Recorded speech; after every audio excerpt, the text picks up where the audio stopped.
sumisigaw? Ate, hindi ka na dapat lumabas sa kwarto mo. Tsaka dapat umalis ka na kanina pa.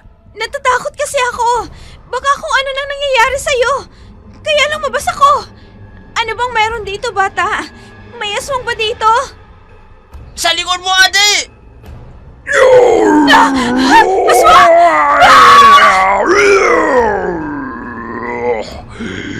Ate! Sasakmalin ka niya! Takbo! Bata! Takbo! Ay, Diyos ko! Hindi ko akalain na may aswang pa rin pala dito sa pinagdalhan sa akin ni Rafael! Akala ko, tapos na! Hindi pa pala! Ate, bilisan mo! Malapit na siya! Bata! Mabilis siyang kumilos! Kaya magmadali ka! Bata! Aray!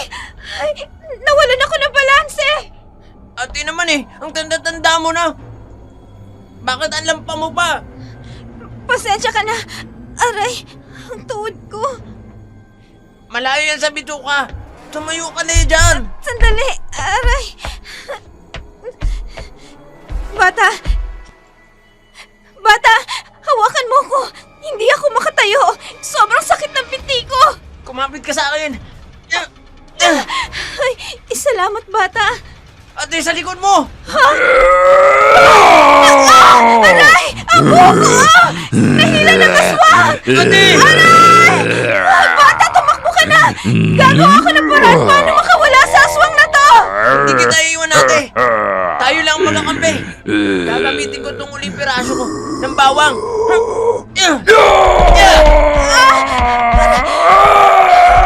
Pagkaling ang ginawa mo, bata! Nabitawan niya ako! Wala na akong ibang pangontra! Umalis na tayo dito! Kumapit ka sa akin! Sige, tara! Bata! May patay! Bata, may patay! Wag ang kanyang katawan! Normal lang na makakita ng ganyan dito, ate. Ano yan? Hindi na bago. Pinatayan ng aswang. Umalis na tayo dito dahil sigurado ako. Yung bangkay na yan, babalikan pa yan ng aswang. Umalis na tayo dito bago pa dumating. Sige, tara!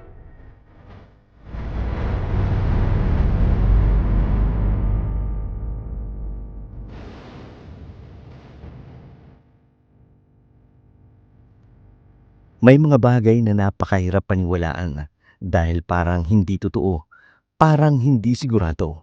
May mga pangyayari rin na daig pa ang isang palaisipan na napakahirap pulaan. At ang itinuturo ng mga ebidensya at ang ipinagdudugtong ng mga insidente ay isang bagay na maaring hindi abot ng kaisipan ng tao. Paano kung mapunta ka sa ganitong sitwasyon? At sa bandang huli, ang totoong salarin sa lahat na nangyari ay hindi mo inaasahan. At hindi mo rin inaasahan ang nilalang. Yan ang ating tutunghayan sa kwento ni Claudine.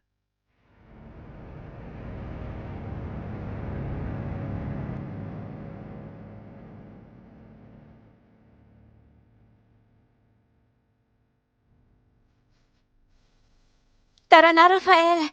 Mabuti nga't nandito yung landlord namin. Hindi na kailangan pumunta sa bahay nila. Hindi kaya matara yung landlord ninyo? Hindi yan. Huwag kang mag-alala. Bakit naman siya magtataray? Negosyo niya yan. Sige, pakilala mo muna ako. Sige, bilisan na natin.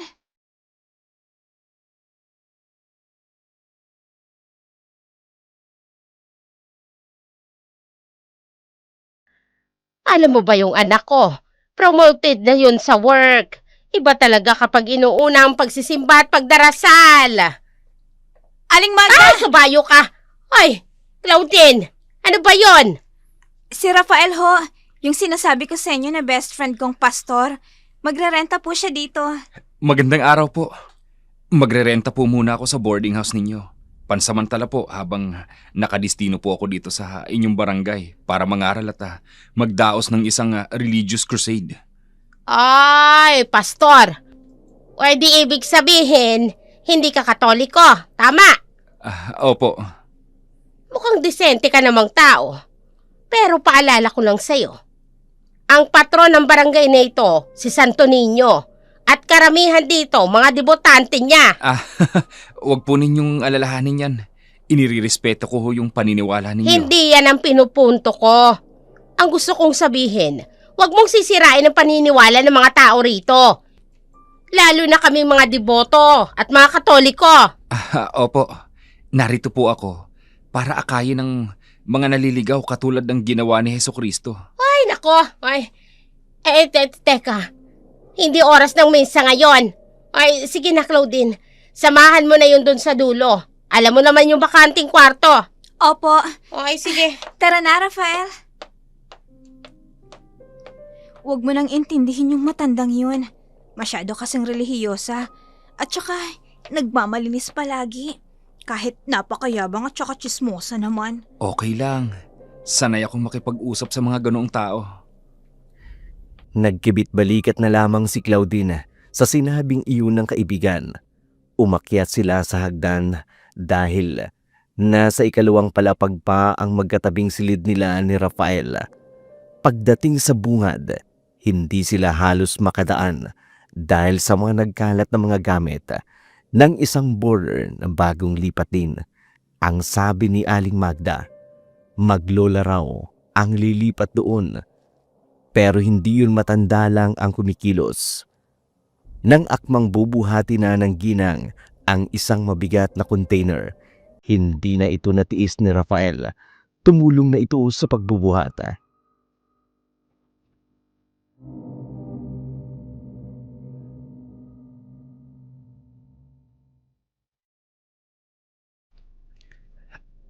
Ako na po. Mabigat po ito. Ay, salamat oo.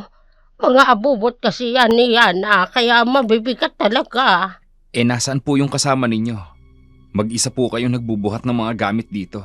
Ay, nauna nang pumasok sa loob ang apo ko. May hangover kasi yun. Masakit ang ulo kaya natulog na muna. Lola, parang ang dami niyo naman pong dalang mga case ng alak. Ay, libangan namin yan kagabi. Parang bitamina ba?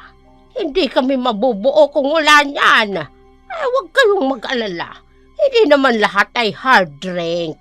Marami dyan ay mga beer at saka mga light na inumin lang. Ang tindi mo talaga, Lola.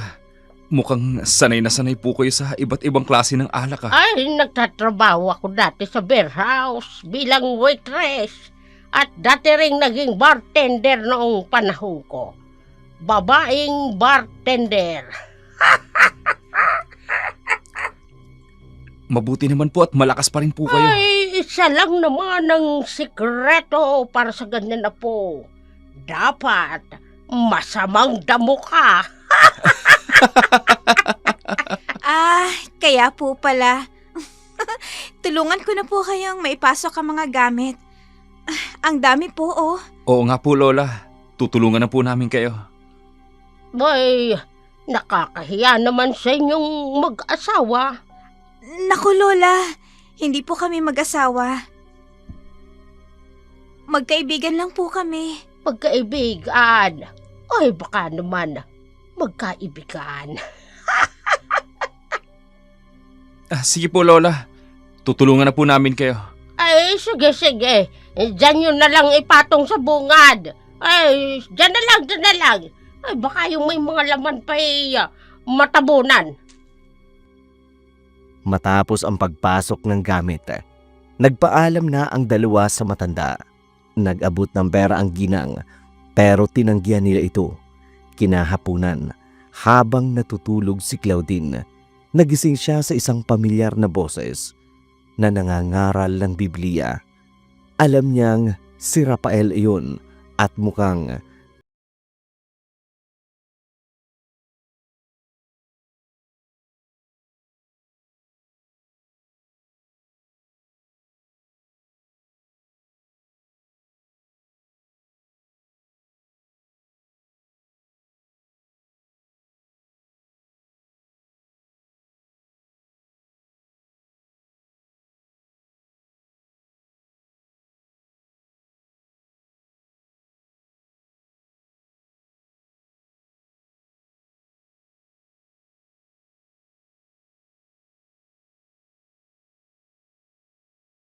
noon, kayong mga naliligaw, Ay, tama na, Pastor. Ang mga walang kwenta mong pangaral.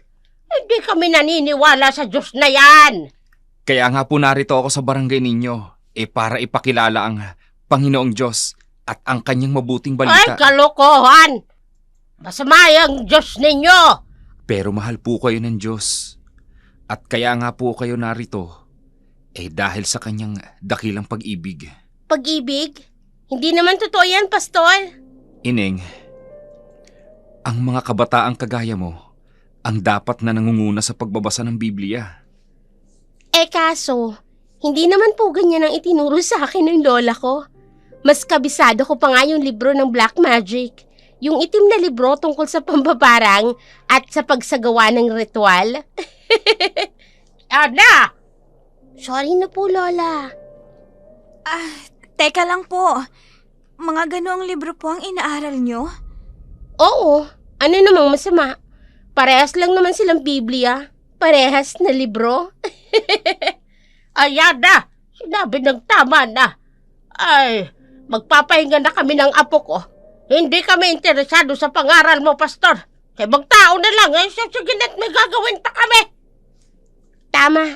Wala kaming mapupulot na maganda dyan sa ituturo ninyo, Pastor. Ay, yan na! Tara na nga!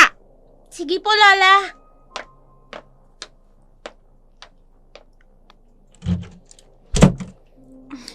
Hayaan mo na yun, Rafa.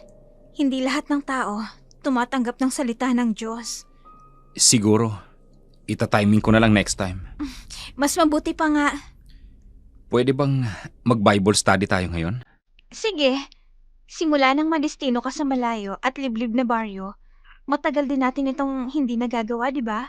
Kaya nga nakakamiss yung debate nating dalawa tungkol sa isang kasulatan.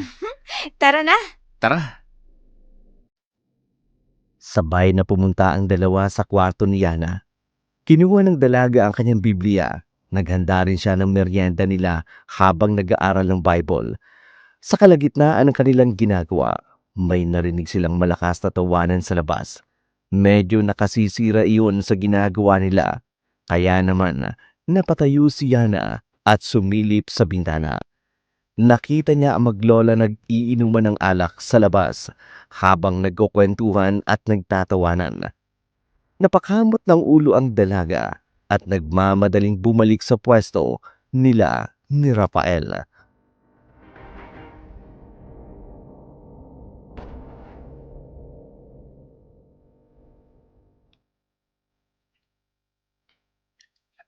Anong meron sa labas? Yung maglola, nagkakasayahan, nagiinuman ng alak. Gusto ko ang sawayin eh. Sobrang lakas ng mga boses nila. Huwag na. Pero, hindi lang naman sila ang umuupa rito. May karapatan tayong magreklamo kung nakakaistorbo na mga boses nilang dalawa. Pakiusap. Huwag na. Iyon ang libangan nila Pastor ka. Pero, ito-tolerate mo na lang ang mga mali nilang gawain. Sa tingin ko, ang mga taong yun naliligaw ng landas at hindi nila alam ang kanilang ginagawa. Kagaya ng mas naniniwala sila sa itim na mahika kaysa sa Biblia. Hindi nga magandang hinala ko sa kanila eh. Yung feeling ko, sa paglipat nila dito, may mga magbabago. Ano naman yun sa tingin mo? Hindi ko maipaliwanag pero meron akong ibang nararamdaman sa kanila. Umabot na hanggang gabi ang pag-iinuman ng maglola. Nakatulog si Yana ng mga bandang 8:00. Pero nagising siya bandang 12:00. Maingay pa rin sa labas. Naisipan niyang bumangon para mag-usisa at pagsilip niya, nakita niya ang maglola na gising pa rin. Tanaw kasi sa bintana ang tinutuluyan ng mga ito. Nagtatawanan pa rin ang dalawa habang nag-iinuman. Ayaw niya namang sawayin, kaya ginawa niya bumalik na lamang sa higaan at naglagay ng bulak sa tenga. Sinubukan niyang matulog pero umaalingaw-ngaw pa rin sa kanyang pandinig ang boses ng maglola.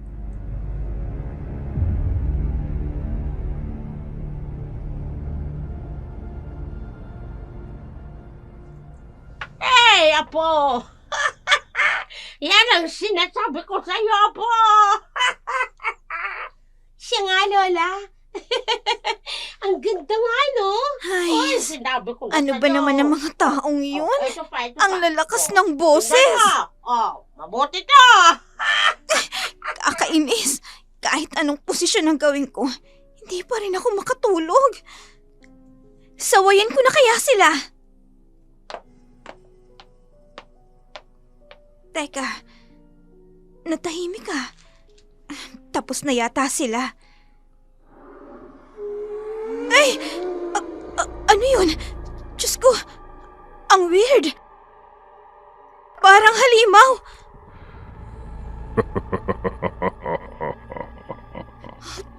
Diyos ko, kakaiba na yun ha. Natahimik yung pag-iingay ng maglola. Tapos, napalitan ng kakaibang tunog. Ay, feeling ko, kailangan ko na mag-usisa. Okay, sige. Lalapit na ako sa bintana. 1, 2, 3. Si Rafael to! Pagbuksan mo ako! Ay, Diyos ko! Akala ko kung sino! Claudine, pagbuksan mo ako! Oo! Teka! Teka lang, pupunta na ako! Rafael? Oh, ano nangyari sa'yo? Bakit parang namumutla ka? Wala. Guni-guni ko lang siguro yun. Hindi ko alam eh. Bakit? May nangyari bang hindi maganda? Sabihin mo sa akin, Claudine. Ha? Wala. Sigurado ka? Oo, Rafa. Sigurado ako. Teka, bakit mo ba ako kinakatok dito? Anong sadya mo? May nagpadala kasi sa akin ng papaya sa inaaralan ko. Naisipan kitang dalhan. Pasensya na kung kinato kita. Natunugan ko rin kasi na parang gising ka pa naman eh. Okay lang yun. Sige na. Magpapahinga na ako. Good night. Sige, good night. Isinara ni Claudine ang pinto matapos makalabas si Rafael. Muli siyang lumapit sa bintana para mag-usisa. Pero pagsilip niya doon, wala siyang anumang nakita. Wala rin ang maglola. Ang nakita na lamang niya ay ang mga boteng nagkalat sa mesa. Katabi ang 2 platong pinaglagyan ng pulutan. Bumalik siya sa pagkakahiga. Hindi pa rin mawala sa isipan niya ang nakatatakot na angil na yun. Kaya naman, bago pumikit, nanalangin siya sa Diyos. Kinabukasan, maaga siyang bumangon para bumili ng pandesal sa panaderya. Pero bago siya makalabas ng paupahan ngayon, nangilabot at nandiri siya sa kanyang nakita.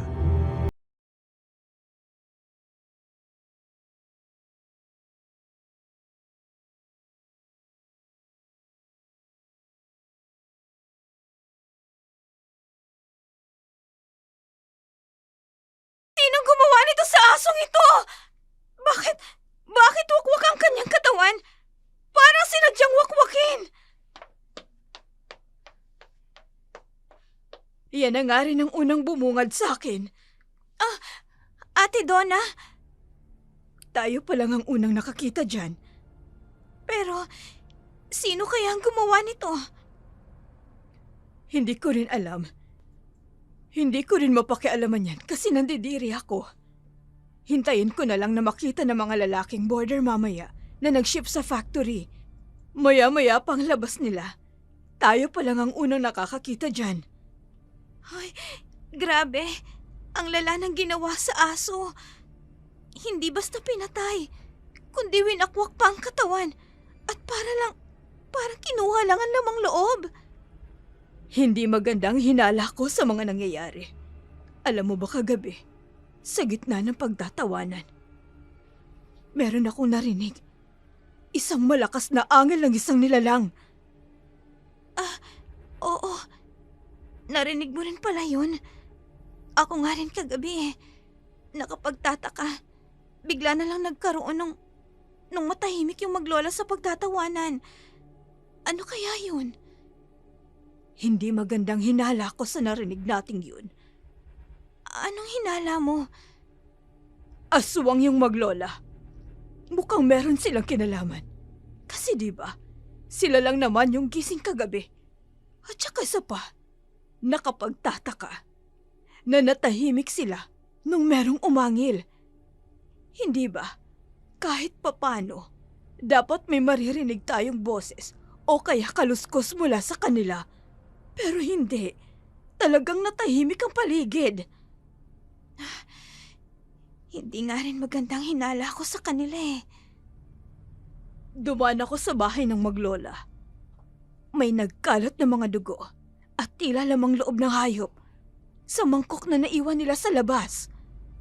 Ha? Sigurado ka bang pumunta ka ron? At ikaw mismo ang mag-usisa? Mauna na ako. Maaga pa ako sa factory, kaya di na kita masasamahan.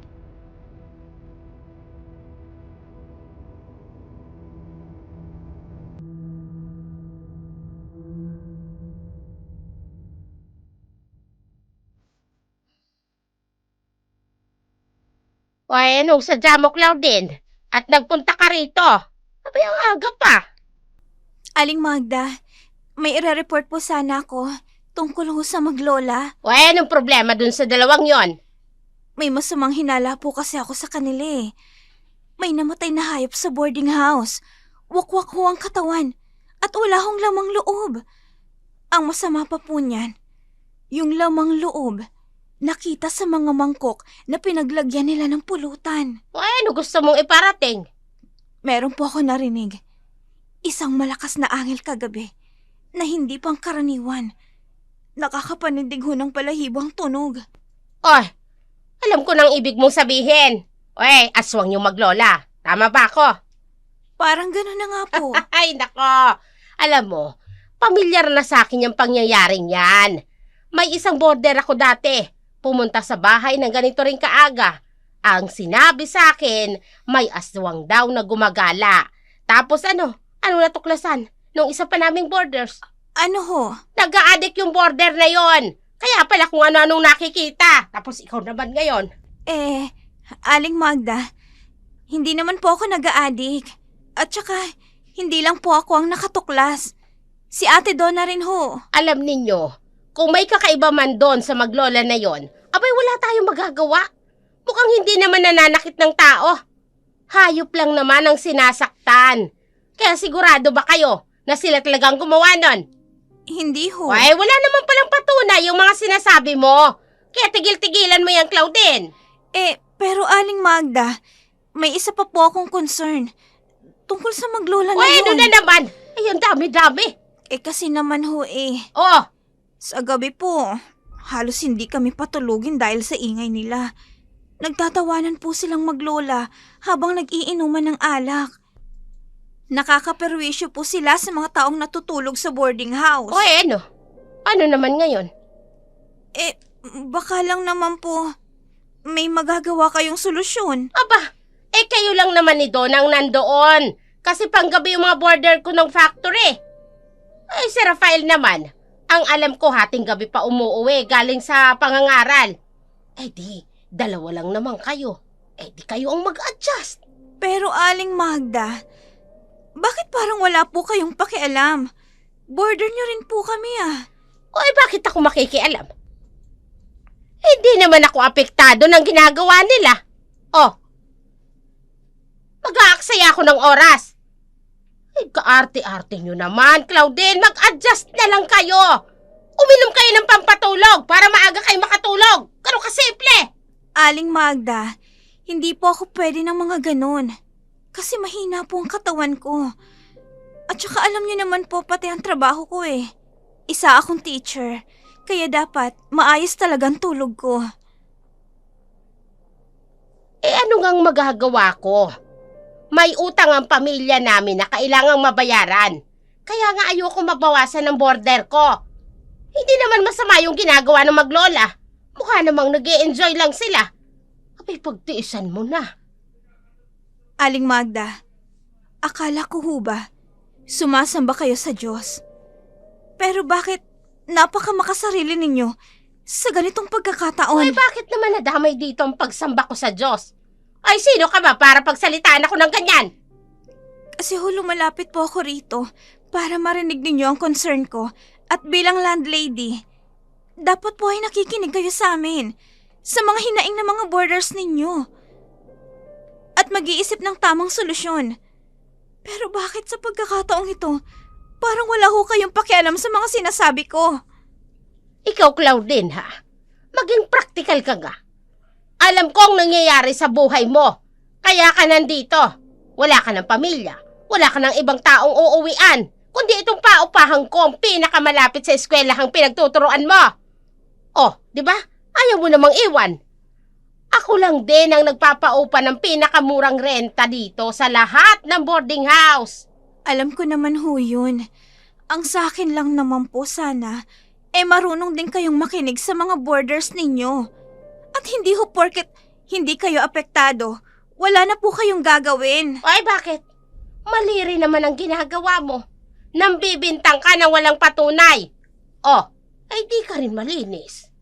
Pero Aling Magda, hindi ho talagang magandang nararamdaman ko sa maglolang Ay, yun. nako! Aling Magda, pakinggan nyo naman ho ako. Claudine, tama na. Judgmental. Rafa, Napadaan lang. Malapit dito yung pinangangaralan kong matanda. Ano nangyayari dito? may inilapit lang akong concern kay Aling Magda. Tumataas na naman ang boses mo eh. Ang mabuti pa, umuwi na lang tayo. Pauwi na rin naman ako eh. Aling Magda, pasensya na po kayo. Ay, ayos lang naman. Ikaw na ang bahala dyan sa kaibigan mo na medyo judgmental. Aling Magda? Claudine, tama na. Umuwi na tayo. Sumunod naman si Claudine kay Rafaela. Palabog pa itong naglakad at halata sa ekspresyon niya ang pagkainis. Wala namang nagawa si Rafaela kundi ang mapakamot na lamang sa ulo niya. Bumalik sila sa boarding house nang nakasimangot pa rin si Claudine. Namumula ang mukha nito at halatang galit pa rin. Hindi siya iniwan ni Rafael sa tinutuluyan niya. Pumunta ito ng kusina para ikuha siya ng tubig. Tinanggihan naman iyon na abutin ng kanyang kaibigan. Kaya hindi niya na ipinagpilitan pa. Umupo si Rafael sa harap ng kaibigan. Tinitigan. Ang naiirita pa rin itong mukha.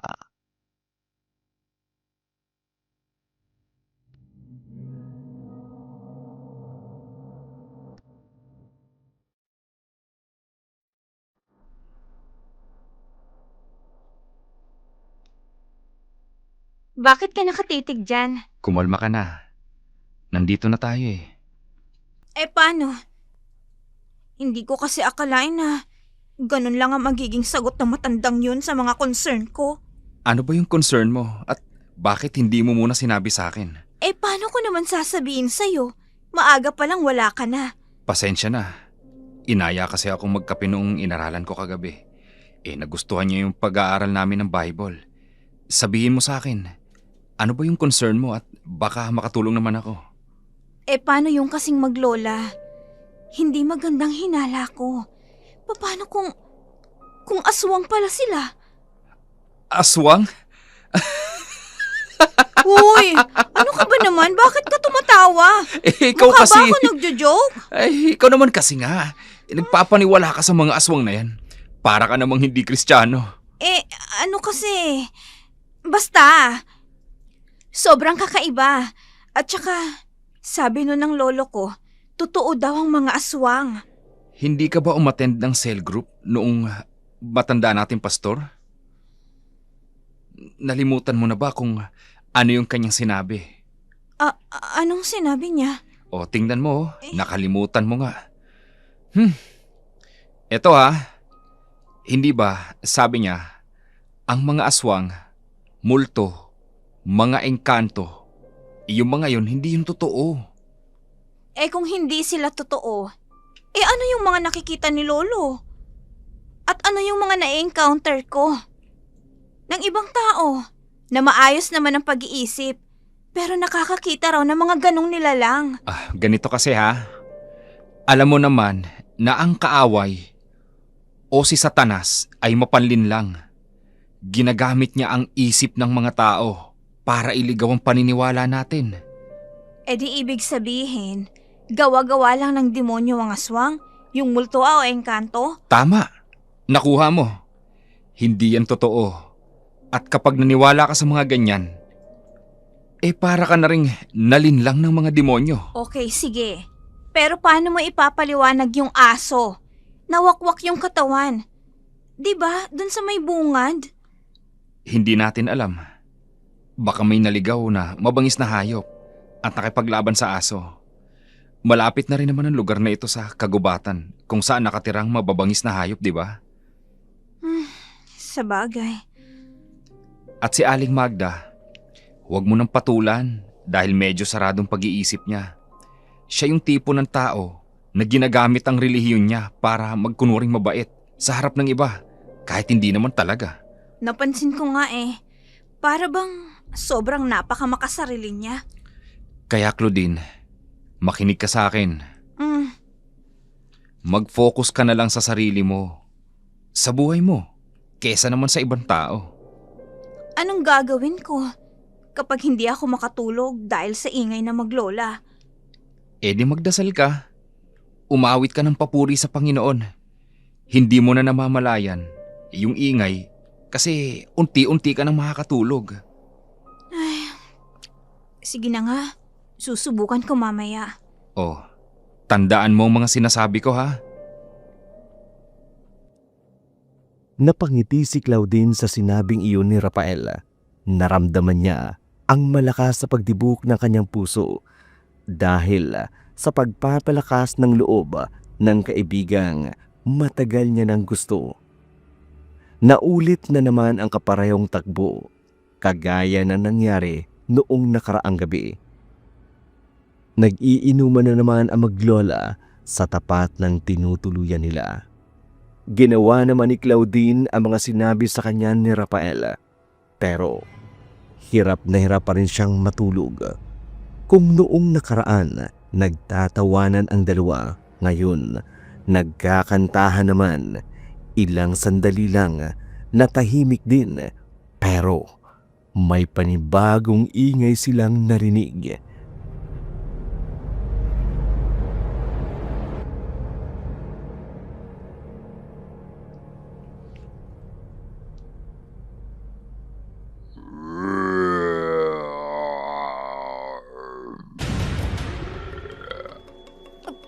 Yun na naman. Diyos ko, hindi ko na alam kung anong nangyayari sa akin. Ay, Diyos ko. Kailangan ko nang malaman ngayong gabi kung may kinalaman ng maglola na yun sa mga nangyayari.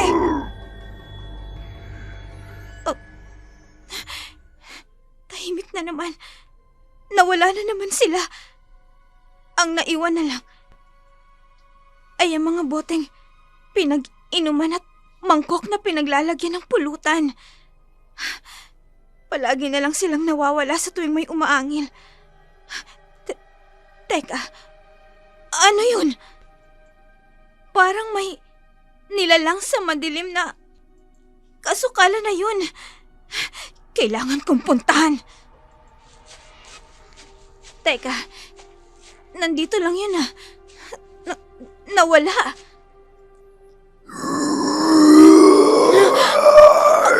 Aswang! May aswang! Susundan ko pa ngayon. Claudine! Ate Donna! Claudine, halika. May balita ako sa'yo. Ano yun, Ate Donna? May natagpo ang patay. Doon sa bungad ng boarding house, isang tao. Ano? Nandun pa ang mga pulis at yung bangkay. Alamin natin ang mga detalye. Sige, ate.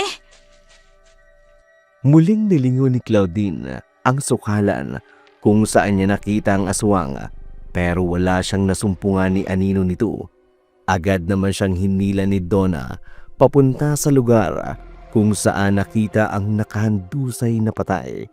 Bumuwad sa kanila ang mga nagkakagulong tao at ilang mga pulis. Nandoon din ang bangkay na parabang ine-inspection pa.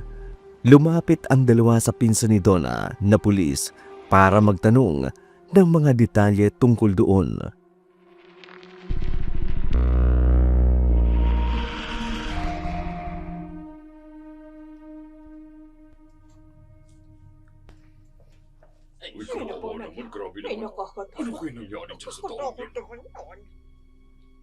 Kuya, may hinala ka ba kung anong posibleng ikinamatay ng taong yan? Mukhang hindi lang basta pinatay. Wakwak ang tiyan at kaya may hinala kaming pinagtripan ng mga adik. O kaya naman ay kinuha ng mga sindikatong kanyang mga laman loob. Pero mukhang negative pa rin eh. Bakit, kuya? Yung pagkawakwak sa kanyang tiyan, parang hindi kutsilyo ang gamit. Parang isang matalim na kuko. Ay, grabe. Saka sobrang shock ang ekspresyon ng biktima. Na parang may nakita siyang sobrang nakatatakot. Hindi kaya. Diyan na muna kayo. At tutulungan ko silang mag-inspeksyon. Pero, kuya, sandali lang. Ano yun, Donna? Baka naman pwedeng balitaan mo ko. Kapag meron ng resulta, ang gagawin ninyong investigasyon. Nasa bugad lang kasi ang boarding house ko. Huwag ka mag-alala. Babalik ulit kami para ibalita nangyari. Para magdagdag ng seguridad dito kung sakali naman. Maraming salamat ho. Sige na. Claudine, nakikita mo ba yung lalaki sa dulo? Yung maglalako ng balot? Anong meron sa kanya? Kaya halos hindi siya makagalaw doon ay dahil sa trauma. Siya kasi yung unang nakakita dito sa patay. Pagdaan niya, nangingisay pa. At meron daw siyang nakitang aswang na napakabilis na nakapagtago. Pero ayaw siyang paniwalaan ng mga tao, pati ng mga pulis. Naku, siguro, totoo yung hinala natin, Ate Donna. Mukha nga. Pero hindi pa rin maganda ang suspetsa ko doon sa maglola na yon. Lalo na't masyado silang naiiba. Napansin mo ba? Gising sila sa gabi at halos magdamag na umiinom. Tapos, kapag araw naman, tulog sila pareho. Sabi nga ng lola ko, ganon daw ang mga gawain ng mga aswang. Kasi daw, sensitibo sila sa init ng araw. At bukod pa dyan, may isa pa akong obserbasyon sa kanilang maglola. Ano yun, Ate Donna? Napansin mo ba na sa tagal na rin nating nangungupahan sa boarding house na to ni Aling Magda, ngayon lang nangyayaring mga ganito. Dati naman wala pa. Oo nga, ate, no? May point ka dyan. Kaya dapat mag-ingat tayo sa maglola na yun. At saka, sana paalisin na siya rito na Aling Magda. Pero, ate, ano kaya kung mag-obserba tayo o kaya mag-imbestiga sa kanila mismo? Magandang ideya yan. Para may pruweba tayong maipapakita sa iba para mapalaya sila dito sa ating tinutuluyan. Pinaghandaan ni Claudine ang gagawin nila. Nag-isip sila ng magandang paraan kung paano malalaman ang sekreto ng maglola. 7:00 ng gabi nang maisipan nilang gawin iyon dahil sa ganung oras nagigising ang maglola.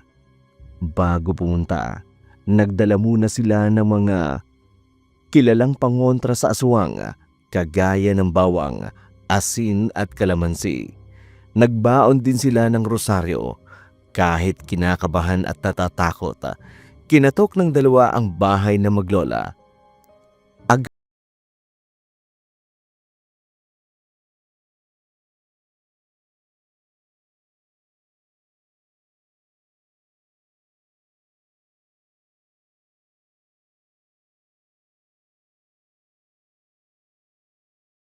Magandang gabi po.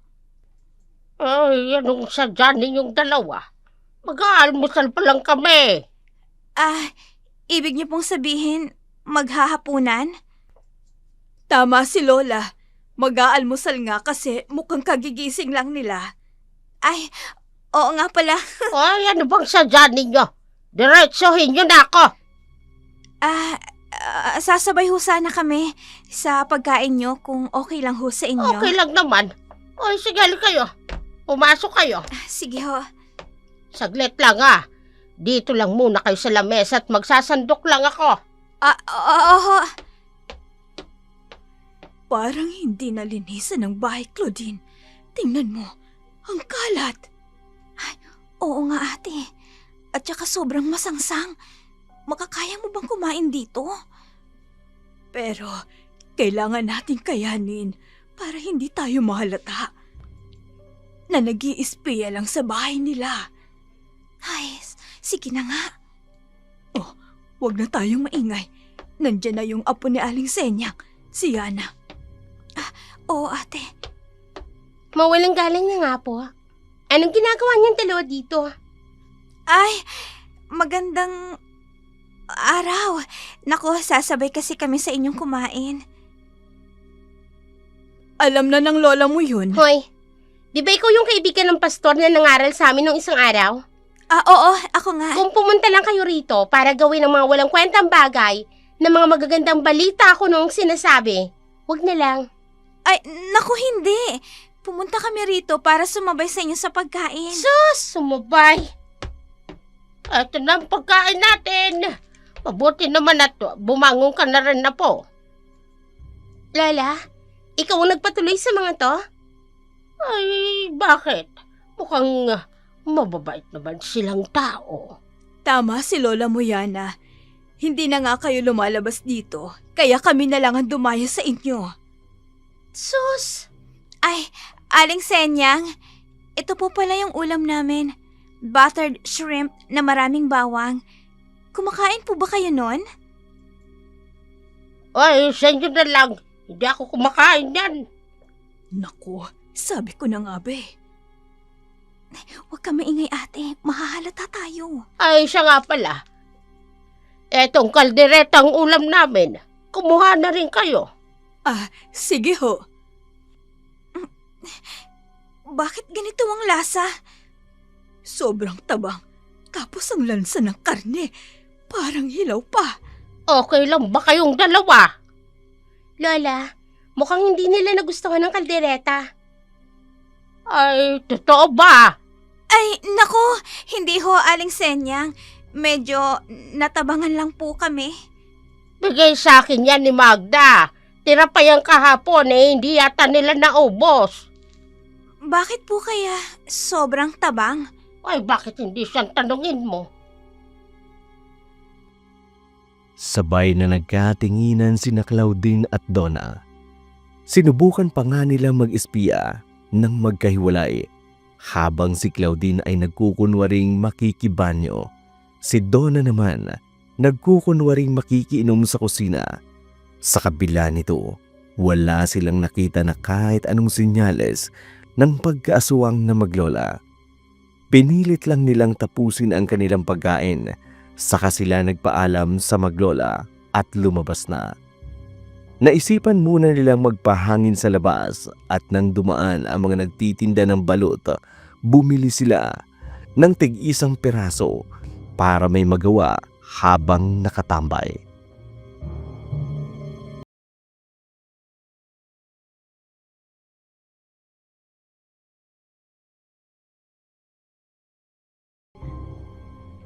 Tama na po ito, Mang Lucio, para lang may kutkuting kami habang nakatambay. Hindi ba kayo mapakali sa loob? Naguguluhan na kami sa mga nangyayari eh.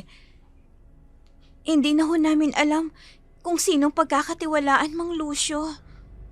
Kung may tao man kayo na hindi dapat pagkatiwalaan, yun ay walang iba, kundi si Magda.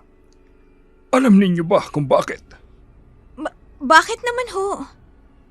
Ngayon ko lang naisip ang bagay na ito. Maraming taon na rin kasi nagdaan, kaya nawala na sa utak ko.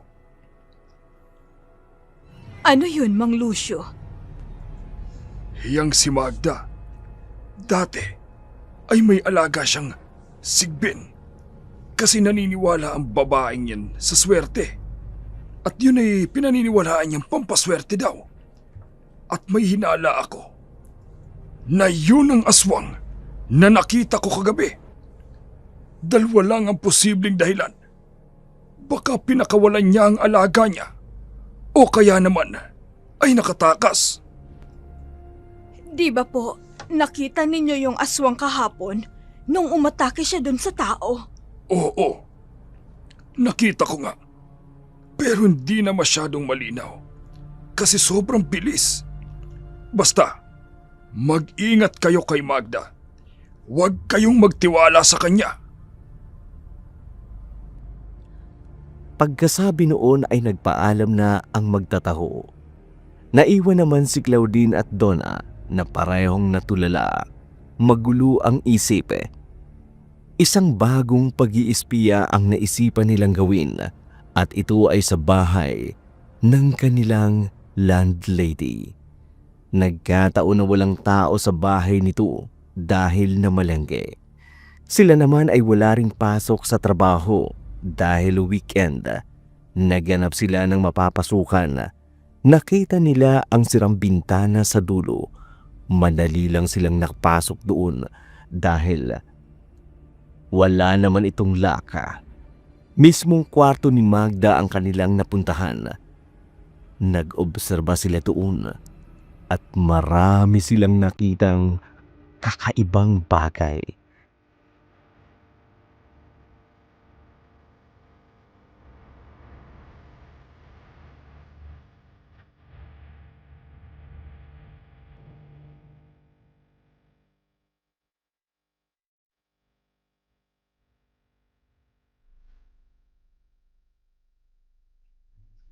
Ate Donna, tingnan mo to. Oh, ano yan? Itong kahon. Ang daming mga iba't ibang klase ng medalyon. May napansin nga rin ako dito. May mga libro ng itim na mahika. Tapos, libro ng mga salitang Latin. Eto ate, meron din ditong mga itim na kandila. Ibig sabihin, nagre-ritual si Aling Magda. Teka, sandali lang ate. Parang may kakaiba sa aparador na to. I-check ko lang. Ay! Oh, Claudine, anong nakita mo? Tingnan mo ate. May mga buto na parang galing sa katawan ng tao. Aba, oo nga. Bakit kaya nangongolekta siya niyan? Ay, Diyos ko, si Aling Magda siguro ang totoong aswang. Baka nga. Ate, nandiyan na yata siya. Oh, sige, Diyos ko. Oh, saan tayo magtatago? Ayan na siya, ate. Patay na tayo. Hoy, kayong dalawa! Anong ginagawa nyo rito? Aling Magda. Sagutin nyo ang tanong ko. Anong ginagawa nyo rito? Aling Magda, ano kasi ho, hinahanap ka namin. Kasi, Kasi ano? Ano? Gusto lang ho naming makipagkwentuhan. Nainip kasi kami sa bahay, kaya nagkataon na wala ka. Ay talaga? Gusto ninyo makipagkwentuhan? O ay bakit sa bintana kayo dumaan? Kuwan ho. Ano? Nandyan ang anak ko sa loob. Naglalaro ng computer games. Pwede kayong tumawag. Pero anong ibig sabihin? At sa bintana pa kayo dumaan? Dahil may nalaman po kami sa inyo, Aling Magda. Dati ka raw nag-aalaga ng sigbin? Ha? Hindi totoo yon. Ipinapakalat lamang yon ng matandang si Lucio dahil nga inggit siya sa akin. Paano niyo po ipapaliwanag ang mga kakaibang bagay na nakita namin dito? Dito ho sa loob ng kwarto niyo. Kasi nga dati akong espiritista. Noong medyo kabataan ko pa. Di ko tinatapon yan, yung mga bagay na yan. Parte na yan ng aking self. Aling Magda, bakit parang hindi ka nagsasabi ng totoo? Mukha ba akong sinungaling? Ha? Anong hindi nagsasabi ng totoo? Mas kilala mo pa ako kaysa sa sarili ko? O ikaw na si Magda, ikaw na! Aling Magda, may namatay na hayop at tao sa tapat ng boarding house. Pero wala kayong pakialam. Ni hindi nga kayo nag-uusisa tungkol nung nagsabi ako ng concern sa inyo. Ang sabi niyo lang, wala kang magagawa dahil hindi ka apektado. Aling Magda, akala ko ho ba, matindi ang pananampalataya ninyo sa Diyos. Pero bakit wala kayong pakialam sa kapwa nyo? Paano kung may isa na palang dapat paalisin sa boarding house, pero hindi kayo gumagawa ng aksyon? Ay bakit? Anong tingin mo sa akin? Bayani! Abay, landlady lang ako, iha! Landlady! Pasalamat nga kayo, mura yung renta nyo rito. Kung tutuusin, wala naman akong ibang habol sa boarding house na to, kung hindi kita at negosyo. Talaga po? Kung ganun ho, di hindi totoo ang pananampalataya nyo sa Diyos. Dahil hindi kayo marunong magmalasakit. Panlabas na kaanyo-anyo lang po yan para magmukha kayong malinis at mas mabuti kesa sa ibang tao. At yung budhin nyo, kasing itim na mga kandilang itinatabi nyo rito. Ang sama niyong tao, Aling Magda. Ginagamit niyo ang pangalan ng Panginoon pero wala kayong puso para sa iba. Abat! Aling Magda, Ang kapal ng mukha mo. Ay bakit? Sino ka ba? Hindi ka ba nagkakasala para sabihin sa akin ng mga bagay na yan? Kung puro ka reklamo sa kung paano ko patatakbuhin ang boarding house ko, edi lumayas ka! Ngayon na! Lumayas ka na! talaga ho? Lalayas ako kesa manatili sa poder ng taong walang ibang iniisip kundi ang sarili niya lang. Pagkasabi noon, pahangos na tumalikod si Claudine at nagmamadaling lumabas sa bahay ni Aling Magda. Sinundan naman siya ni Donna na halos hinihingal dahil tinatapatan ang bilis niyang maglakad. Hindi siya nagsasalita kahit kinakausap ng kasama niya at halos lumipad na siya sa pagmamadali. Dumiretso siya sa tinutuluyan niya. Pagpasok sa loob, kinuha niya ang malaki niyang maleta at inilagay ang mga damit niya. Wala namang nagawa si Donna. Hindi na ito sumama sa kanya. Maya-maya pa'y dumating si Rafael. Pahangos itong lumapit kay Claudine na abala sa pag-iimpake ng mga gamit.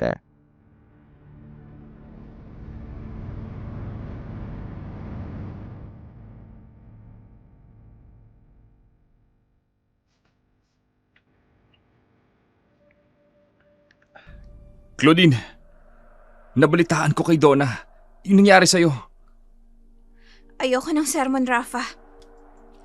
Alam kong ipapaalala mo na naman sa akin ang manatiling kalmado at huwag makipag-away, lalo na sa mga matatanda na kausap ko. Alam ko naman ang ginagawa ko. Hindi ko lang talaga mapigilan ang sarili ko Napikon na ako. Maklase naman kasi yung ugali ng matandang yun. Naiintindihan ko. Pero Claudine, ang inaalala ko, saan ka tutuloy? Hindi ko nga alam Bahala na, Rafa. Alam kong wala kang ibang matutuluyan, Claudine. Saka, nandito ang trabaho mo at mahal mo ang pagtuturo mo rito. Wala nang ibang nagpapaupa kundi si Aling Magda. Malayo yung ibang mga paupahan. Pinalayas niya ako Anong gagawin ko? Pero mas mabuti na rin yun. At saka, hindi na rin ako komportable sa lugar na to. Simula nung dumating yung maglola na yun, ang dami nang nangyari na wala naman dati. Hindi ba? Ang sabi ko sa'yo, tigilan mo nang pagpapaniwala sa mga aswang na yan. Hindi nga yan totoo. Gawa-gawa lang yan ng demonyo. Hindi ko na alam. Basta Rafa, aalis ako ngayon. Yung matandang inaaralan ko, may pinahiram siyang kubo sa akin. Pwede tayo doon. Malapit lang yun dito sa paupahan.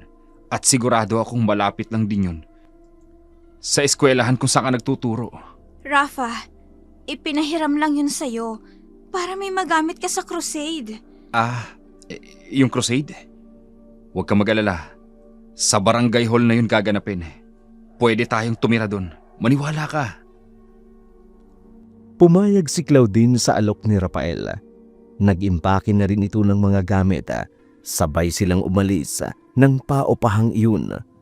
Pumunta sila sa isang maliit na kubo na halos katabi lang ng boarding house ni Aling Magda. Maliit lang ito pero tamang-tama naman sa kanila ang laki.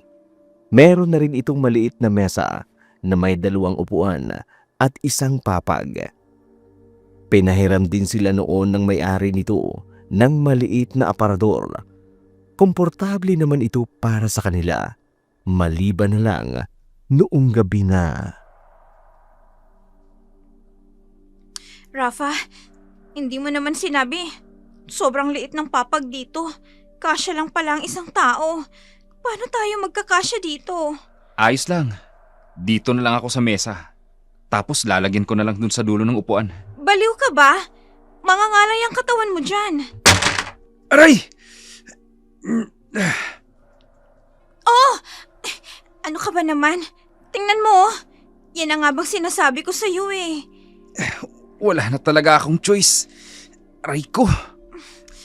Pwede bang dito na lang ako sa tabi mo? Sige, wala tayong magagawa. Pasensya ka na. Hindi ko naalala na iisa lang pala ang pwede nating higaan dito. Hindi ko man gusto na tumabi sa isang babae sa pagtulog. Pero Hayaan mo na. Wala naman yung mali siya. Magtatabi lang naman tayo sa pagtulog, di ba? Hindi naman masama yun. sige. Teka, bakit ka ba tumatalikod? Okay ka lang ba talaga? I mean, okay lang ba talaga sa'yo na ganito? Oo. Okay nga lang. Huwag mo akong isipin dito. Ano ka ba? Namumula ka? Ayos ka lang ba? Wala ka bang sakit? Ano ka ba, Rafa? Huwag mo ngang hawakan ang noo ko.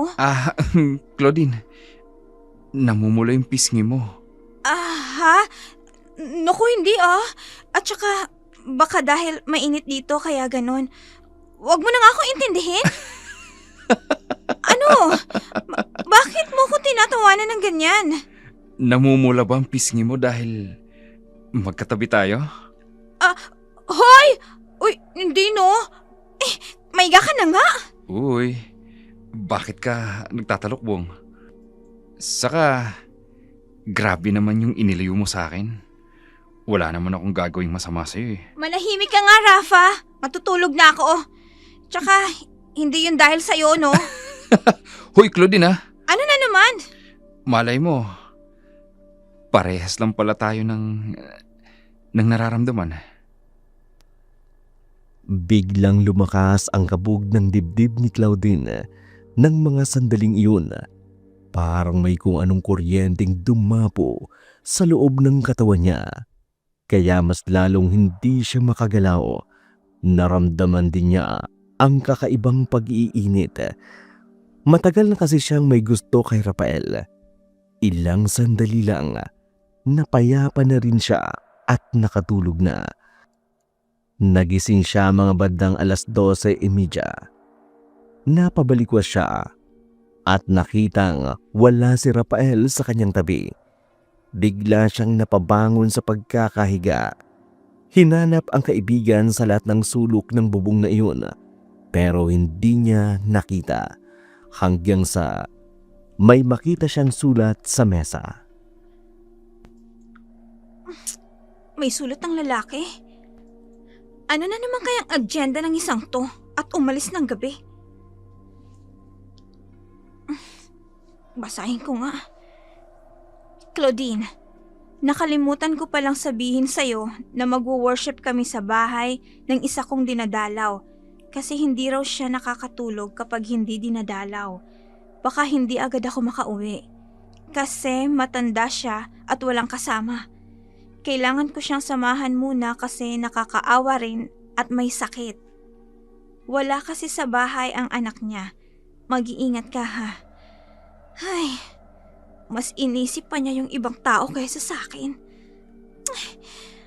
Ay, Claudine. Hindi.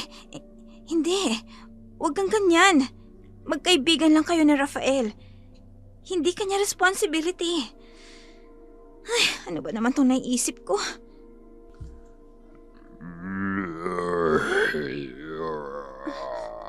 Ano yun? Teka, yun yung tunog ng aswang ah. Sandali, sisilip nga ako sa may pinto. Diyos ko, Rafa, hindi mo na ako dapat iniwan dito. Pero kailangan kong masiguro kung aswang ba yun o mabangis na hayop. Sandali, teka. Ay, apo! Doon na tayo dumiretso! Sige po, Lola. Yung maglola, sabi ko na nga ba ito na ang pagkakataon ko para makumpirma. Susundan ko sila. Teka, dito sila dumaan ah. Bakit ang bilis na wala?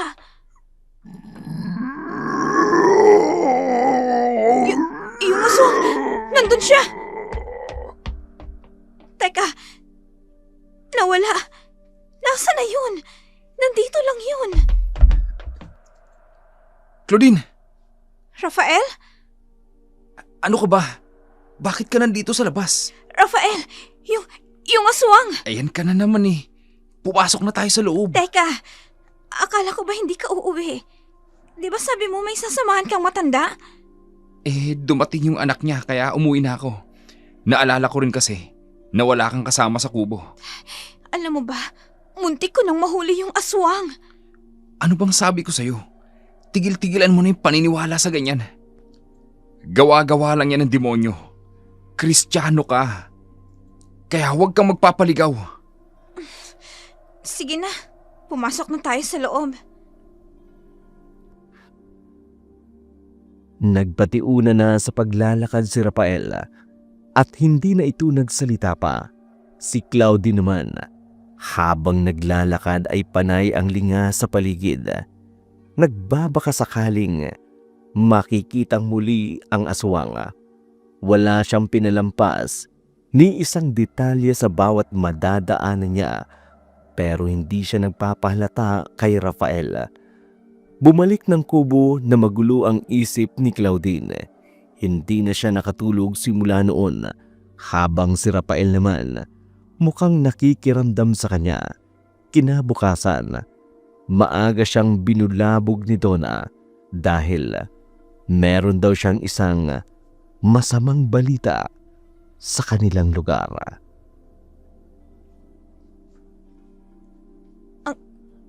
Ano yun, Donna? Si Aling Magda. Anong nangyari kay Aling Magda? Wala na siya. Ano? Natagpuan siyang patay sa kwarto niya. Nawakwak ang dibdib. At nagkalat ang dugo sa sahig. Ano? Ibig sabihin, siya ang piniktima ng aswang kagabi? Mukhang ganun na nga. At saka, nakita ng kapitbahay ni Aling Magda na may pumasok daw. Nakakaibang nilalang sa bintana. Pero wala bang kasama si Aling Magda? Hindi ba nandun yung anak niya? Wala ang anak niya kagabi dahil nag-overnight sa ibang bahay. Di ibig sabihin, walang kinalaman si Aling Magda sa aswang. Sigurado na ako. May na-encounter ka kagabi? Hindi. Nakita kong lumabas yung maglola kagabi. Tapos, sinundan ko sila. Nakita ko rin yung aswang pero mabilis ding nawala. Di kung ganun, totoong ang maglola ang aswang. Sumama ka sa akin, Ate Donna. Saan? Basta! Halos lumipad na sa sobrang pagmamadali si Claudine na pilit na sinusundan ni Donna. Hindi niya naalintana ang mga taong nagkakagulo sa nadadaanan nila na nagkukwentuhan tungkol sa pagkawala ni Aling Magda. Sa isang lugar lang niya ipinihit ang mga paa niya. Ito ay sa bahay na maglola. Gaya ng dati, bumungad na naman sa kanya ang mga nagkalat na bote ng alak sa lamesang nasa tapat ng bahay. May mga nakita rin siyang patak ng dugo sa sahig. Sarado ang bahay, pero ang lock ay nasa labas. Mukhang walang tao sa loob, Claudine. Ano bang gagawin natin dito? Kumpirmado nga. Sila yung aswang, ate. Umalis sila dahil alam nilang direkta na silang mapaghihinalaan. Anong gagawin natin, Claudine? Ate, kung umalis sila, tsak na hindi sila rito manggugulo dahil lilipat sila sa ibang lugar. Pero Claudine, nandito pa ang mga gamit nila. Isa lang ang ibig sabihin nito, ate. Ano yun? Baka hindi pa sila tapos mambiktima at baka isa-isahin nila tayo. Claudine! Claudine! Ano pa bang ginagawa mo rito? Rafael? Hindi ka na dapat bumalik dito. Pastor, bakit? May iba pang nangyari. Kagabi, nakita si Aling Magda at ang apo niya na naglalakad sa likod ng bahay ni Aling Magda. May nakakita sa kanila. Anong nakita nila? May mga nakitang kutsilyo sa kanilang bag. Kutsilyo? Sino yung taong nakakita sa kanila, Rafa? Hindi ko pwedeng sabihin. Ayaw niyang masangkot sa gulo dahil alam noong maglola na siya ang nakakita. Hindi naman kami magsusumbong sa mga pulis. Sabihin mo na sa amin. Hindi nga pwede. Bakit mo pa sinasabi sa amin kung hindi mo rin lang sasabihin ang buong detalye, pabitin? Para umalis na tayo rito. Dahil delikado ng buhay mo, Claudine. Pwedeng bumalik yung matanda rito. Hindi ako naniniwalang kutsilyo lang ang dahilan ng pagkamatay ni Aling Magda. Dahil sigurado ako, aswang ang pumatay sa kanya. Hindi totoo ang aswang. Totoo ang aswang, Rafael! Totoo ang aswang! Pwede bang isang tabi mo yung paniniwala mo ngayon, ha? Hindi ka sigurado sa mga sinasabi mo. Sigurado ako. At alam ko kung sino ang aswang, Rafael. Yung maglola, sila ang aswang. Naniniwala ako kay Claudine. Kumpirmado na ngayon. Totoo ang mga hinala namin.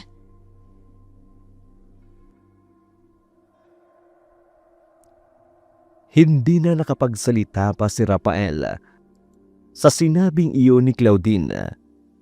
Nang araw na yun, nagkaroon ng biglang desisyon ang dalaga. Pumunta siya sa eskwelahan kung saan siya nagtuturo at nag-resign. Pakunwa niya nag-impake na siya ng mga gamit. Ayaw niya nang manatili pa sa lugar na yun dahil sa mga nangyari. Wala namang nagawa si Rafael kundi payagan siya. Bago siya umalis, pumunta muna siya kay Donna. Akala niya mag-iimpake na rin ito, pero naabutan niya lang ito na nag-aasikaso ng kanyang anak. Ate, hindi ka ba natatakot sa nangyayari? Natatakot? Siyempre. Bakit parang wala kang balak na umalis? Nandito ang trabaho ko, Claudine. At dito rin nag-aaral ang anak ko. Ate, may experience ka naman ata sa factory, ha? Madali ka ring matatanggap sa ibang factory. Claudine, hindi ganun kadali yun. Alam mo naman ang sitwasyon ko. Isa akong single mom at nagpapadala pa ako ng pera sa mga kapatid ko na nag-aaral sa Mindanao. Dito lang ako nakahanap ng trabaho na kung saan nasusuportahan ko ang aking anak at ang aking pamilya dahil maganda ang sahod dito. Mura din ang upa ng boarding house dito at hindi yun magbabago, sabi ng anak ni Aling Magda. Hindi ko alam kung paano magsisimula kung basta na lang ako aalis dito. Dahil yung kahit isang araw na magpahinga ako sa trabaho. Napakabigat noon para sa isang kagaya ko. Ate, paano kung bumalik yung maglola? Paano kung biktimahin ka niya? Claudine, hindi mangyayari yun. Ilang beses na akong naka-encounter ng aswang. Pero alam mo bang kung ano pinakamabisang pangontra? Ano yun, ate? Pananampalataya. Laging magdasal at humingi ng gabay sa Diyos. Kahit anong mangyari, hindi kanya pababayaan kung ipagkakatiwala mo ang lahat sa kanya. Oo, natatakot din ako pero ang choice na mayroon lang ako ngayon. Tumawag lang sa kanyang pangalan, yun lang. Tama ka, ate. At siguro, mas mataas ang pananampalataya mo sa akin. Claudine, Oh, Rafael. Bakit pala may mga dala ka ring gamit? Claudine, sasama ako sa'yo. Pero, Rafael, hindi pa tapos ang misyon mo? Sasamahan kita kahit saan ka man magpunta. At siguro, panahon na rin para malaman mo ang totoo. Anong totoo? Saka ko na lang sasabihin, Rafael? wala ka pang trabaho at tutuluyan, hindi ba? Oo. Maghahanap pa lang. Makakasurvive naman ako kahit wala pang trabaho. Meron din naman akong ipon. Maghahanap din agad ako ng trabaho para hindi matenga. Ako na ang bahala. Meron din akong alam na matutuluyan. Marami din doong elementary school. Makakahanap ka agad dun. Sigurado ka ba sa gagawin mo? Pwede naman akong magbiyak.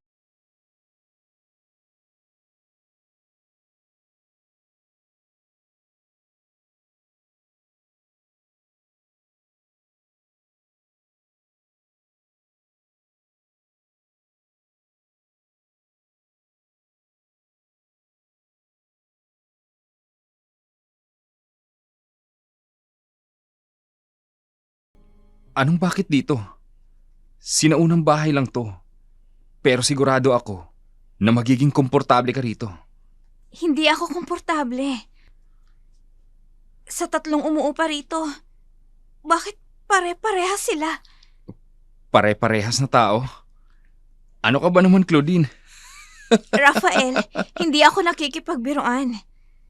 Hindi magandang nararamdaman ko sa pinagdalhan mo sa akin. Simula nung umakyat tayo dito sa ikalawang palapag, meron na ako napansin. Matalim ang tingin nila sa akin. Maiilap. Huwag mo nang pansinin yun. Nag-aalala ako, Rafael. Natakot na ako sa nangyari sa boarding house.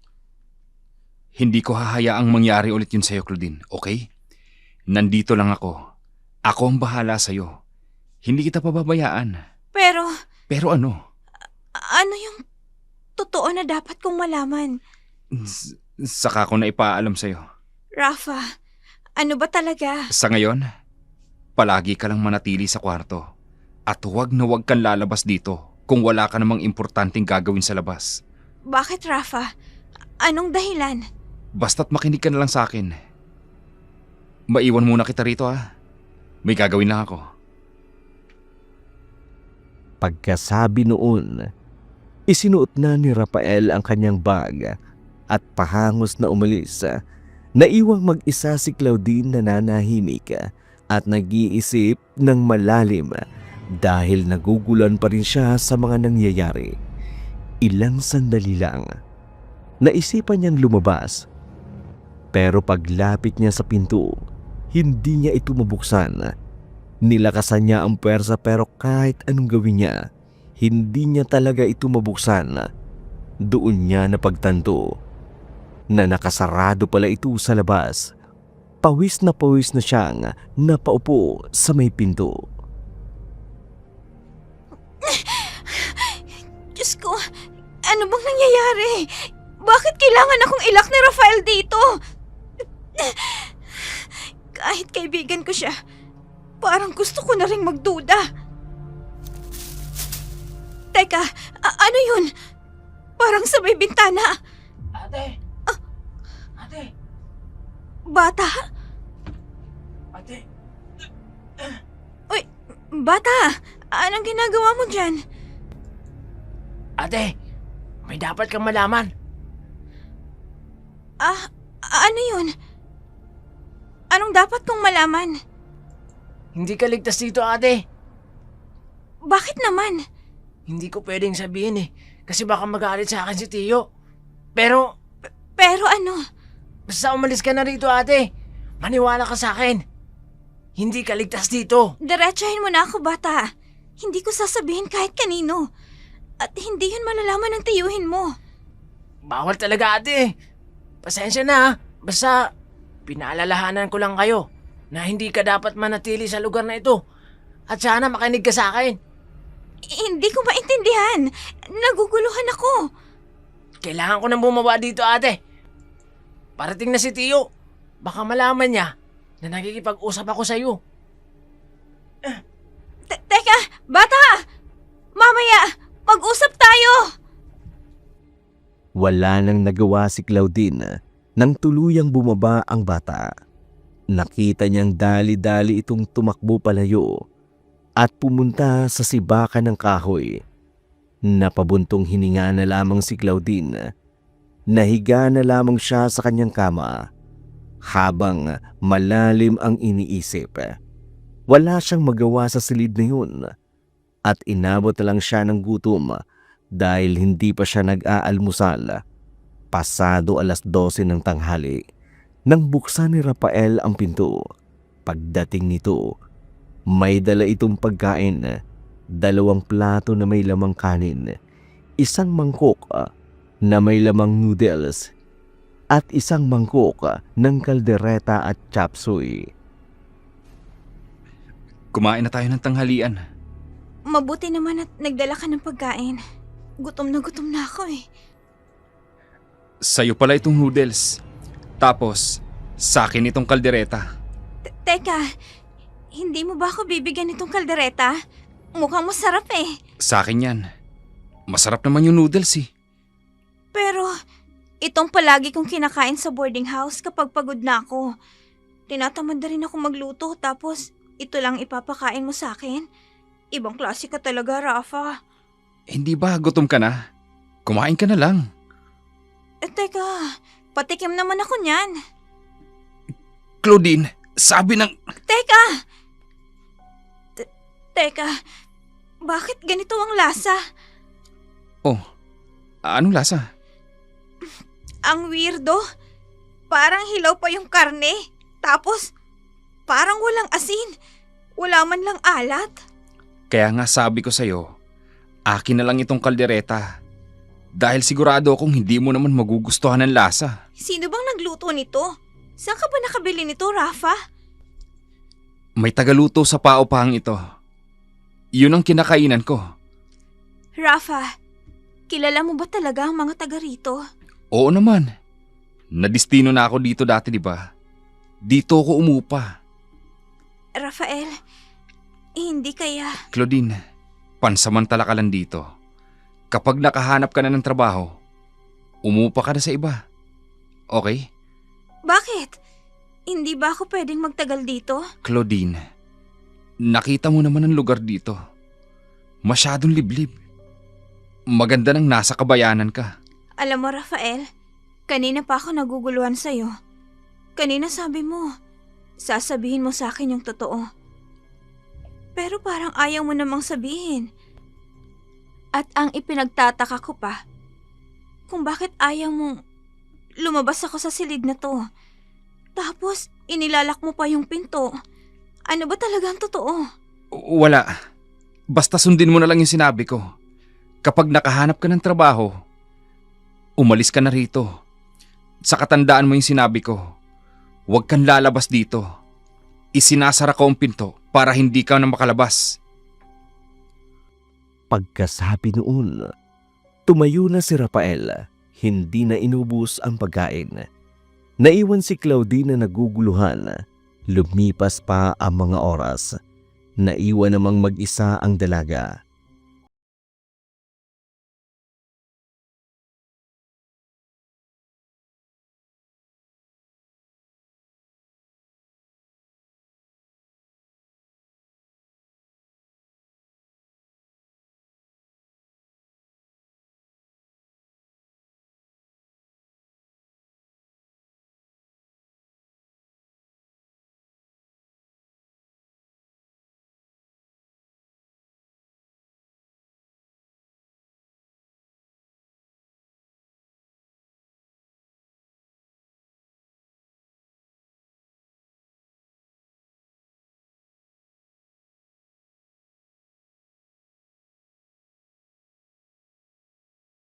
Buong maghapon, wala ako naririnig na mga ingay ng mga tao dito.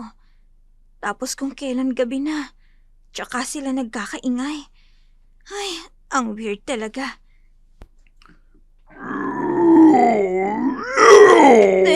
Teka, bakit may angin ng aswang? Ibig sabihin...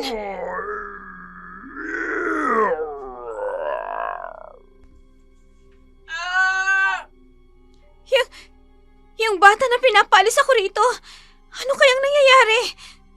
Kailangan ko siyang puntahan. Diyos ko, kailangan kong bumaba sa bintana.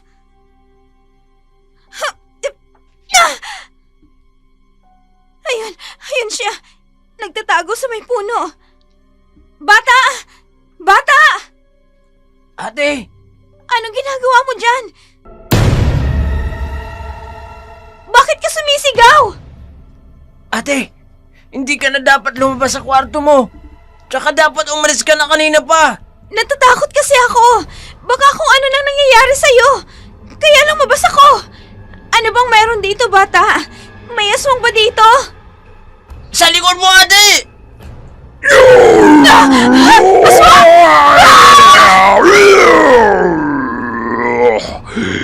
Ate! Sasakmalin ka niya! Takbo!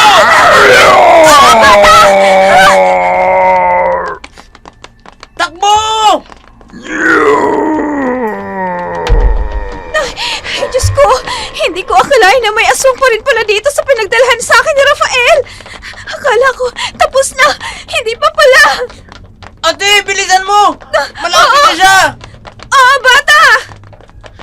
Mabilis siyang kumilos! Kaya, magmadali ka! Bata! Aray!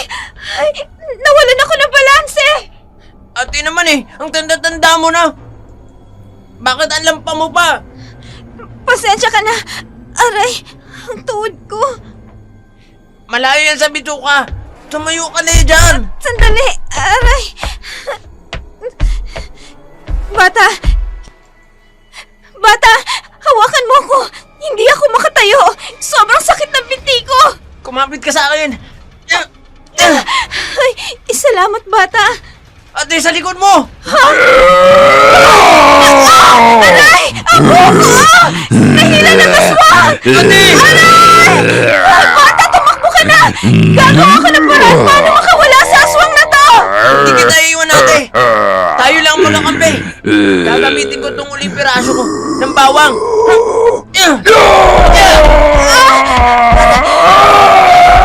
Magaling ang ginawa mo, bata! Nabitawan niya ako! Wala na akong ibang pangontra! Umalis na tayo dito! Kumapit ka sa akin! Sige, tara! Bata! May patay! Bata, may patay! Wag ang kanyang katawan! Normal lang na makakita ng ganyan dito, ate! Ano yan? Hindi na bago! Pinatayan ng aswang! Umalis na tayo dito dahil sigurado ako!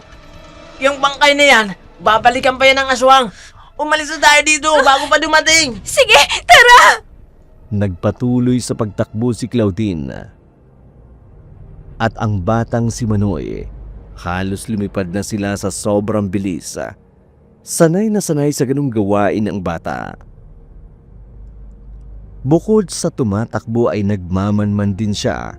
Kaya sa tuwing nakararamdam sila ng presensya ng aswang, mabilis din silang nakakaiwas dahil agad silang nakalilihis ng dinadaanan. Sa kanilang pagtakbo, nakarating sila sa isang kuweba. Inaya niya si Manoy na tumigil muna sa loob noon nang makapasok na sila. Agad na nagsindi ang bata ng apoy bilang pangtanglao. Napansin ni Claudine na marami palang bawang sa loob noon.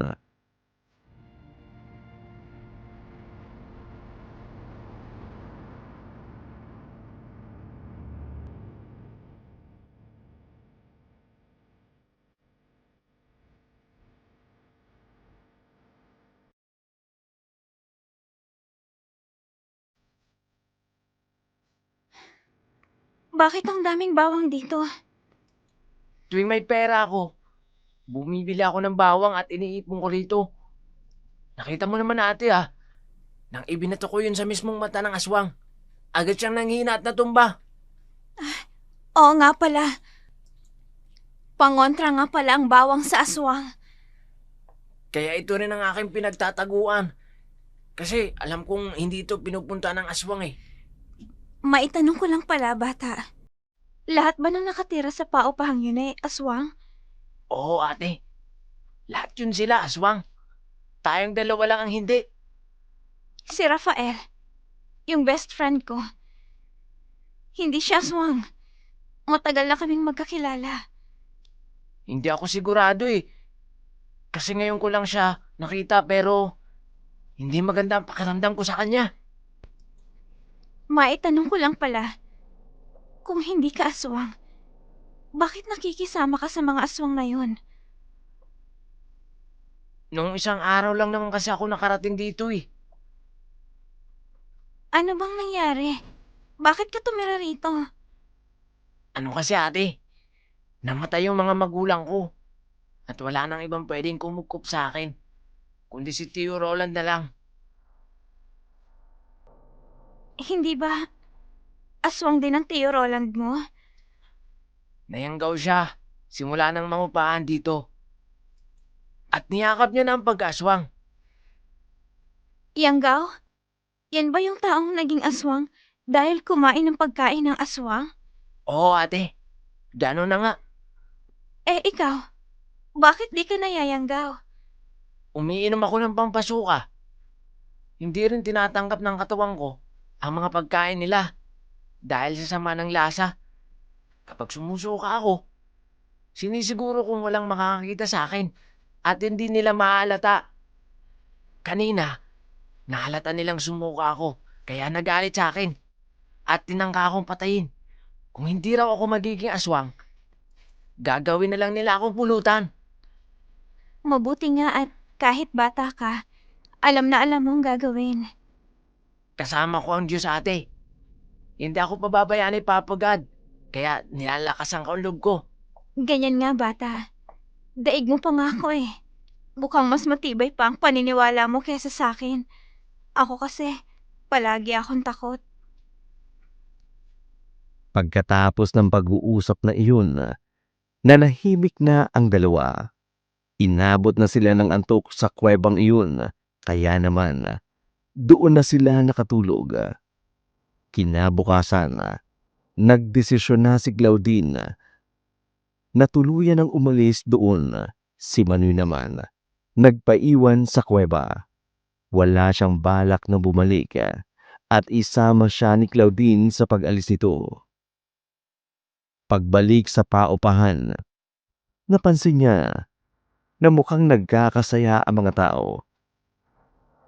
May inilabas na malaking kawa at meron ding nakadikit na apoy sa malaking lutuan. Nagsitinginan sa kanya ang mga tao at lahat sila ay matalim ang pagkakatitig. Mas lalong binilisan ni Claudine ang paglalakad at sa wakas, nakarating na rin siya sa taas. Madali lang palang ibukas ang lock, kaya nakapasok siya. Pagdating doon, nakita niya ang kanyang decaypad na cellphone na nagri-ring. Si Ate Donna, tumatawag sa akin. Bakit kaya? Sagutin ko muna. Baka sobrang importante. Hello, Ate Donna? Napatawag ka? Claudine, kumusta ka na dyan?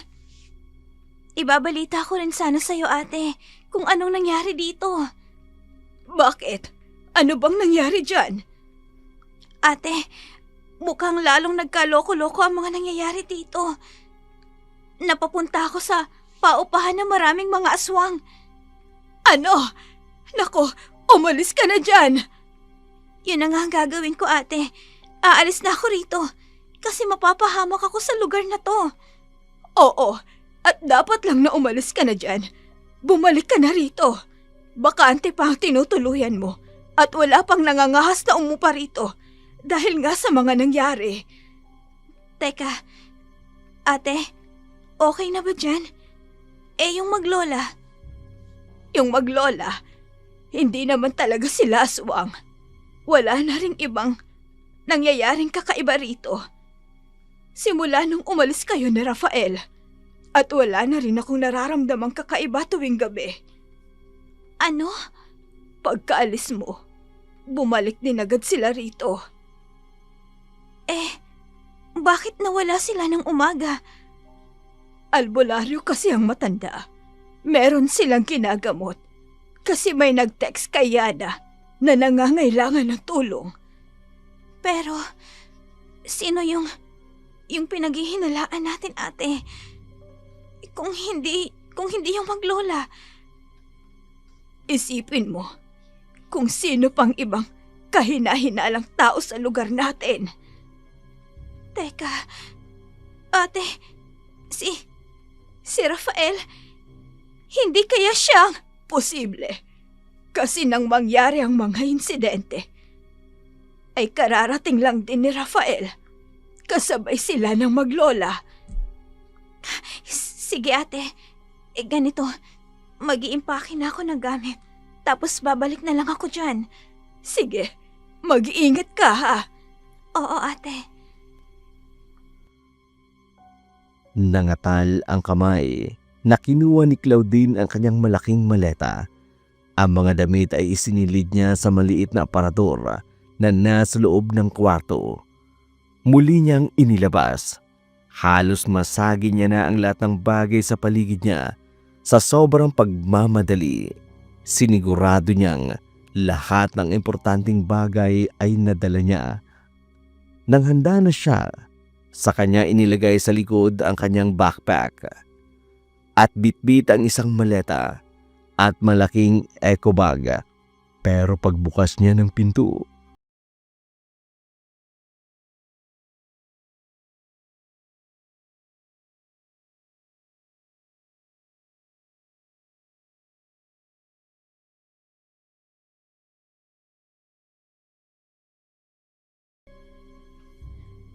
Rafael? Oh, nagdala na ako ng pagkain dito. Ipinagluto kita ng noodles at ibinili na rin kita ng pandesal para almusal mo. Pero bakit dala mo ang mga gamit mo? Ayoko na dito, Rafael. Hindi na rin kita mapagkakatiwalaan. Saan ka lilipat kung ganun? Babalik na ako sa paupahan ni Aling Magda. Sa tingin ko, mas ligtas ako doon. Dahil hindi naman daw aswang yung maglola. Pero Claudine, hindi ka pwedeng umalis ngayon. Bakit hindi pwede? Handaan ang mga tao sa baba at hindi ka nila pwedeng makita.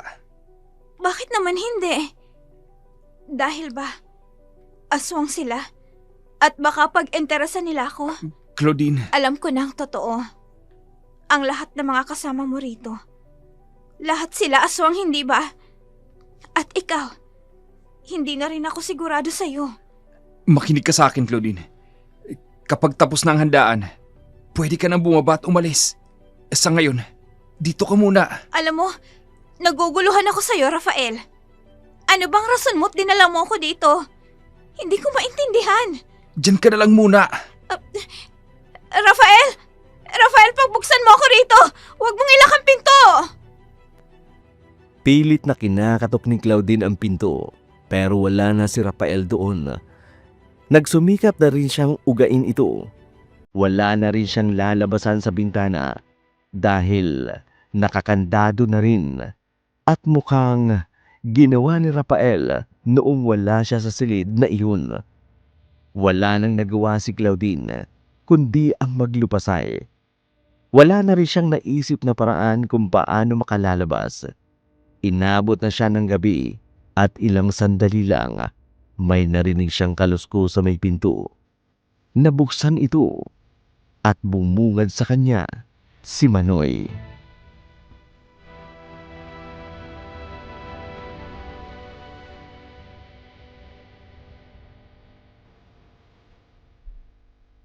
Bata, dapat hindi ka na bumalik dito. Dapat di mo na ako hinintay at umalis dito. Shh! Huwag kang maingay, ate. Baka marinig tayo. Tara, sumama ka na sa akin sa labas. Alam ko kung saan dadaan nang walang makakakita sa atin. Sige.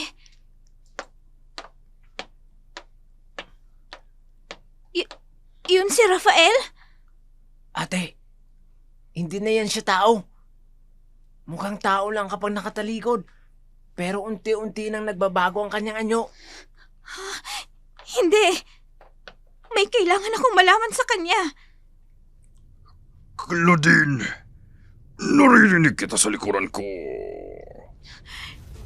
Ikaw pala ang sala rin sa lahat ng nangyayari sa boarding house ni Aling Magda.